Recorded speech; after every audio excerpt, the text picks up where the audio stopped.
Surprises are few and far between in the modern motor industry, but the new Mazda CX-30 crossover is one such rarity.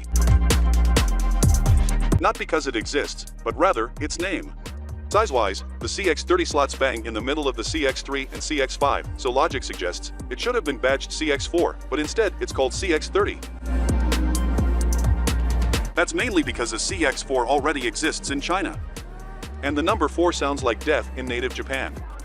Something not particularly appealing in Mazda's home market. Its styling shares themes with the Mazda 3 hatchback, on which this car is based. It's awash with clean surfaces, and there's very little in the way of fussiness. It's elegant and sleek, with a more tapered and coupe-like rear, emphasizing a sportier ethos for this crossover.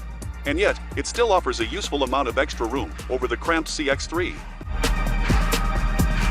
Little details, like pulsating indicator lights, add to the visual drama, along with bright and crisp LED units all round. Mazda's European design director, Joe Stenuit, said that the design is a tale of two halves. The car is a vehicle for a young, dynamic family.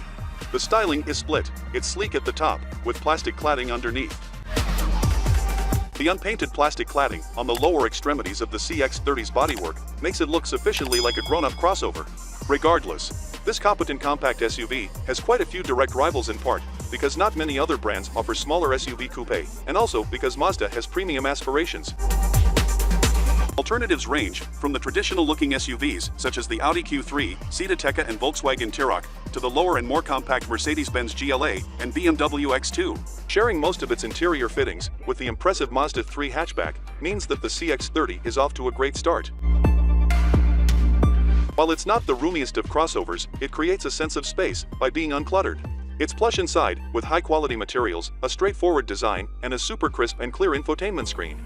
Impressively, Mazda's eschewed the use of a touchscreen for this system, and instead relies on a rotary controller. We think this is a great move, as touchscreens can be tricky, and at times, unsafe to operate while driving. It helps that the system itself is uncomplicated to operate, but still looks up to date. The Mazda CX-30 offers a choice between two engines, both of which are petrol and paired to a mild hybrid system, though most drivers are unlikely to notice any electrical assistance offered here. At the entry level, there's the brand standard petrol engine, badged e-Skyactiv G, Skyactiv being a brand name for Mazda's latest engines, and G, standing for gasoline. It's smooth and sweet revving, but rather slow, and largely suited to town use.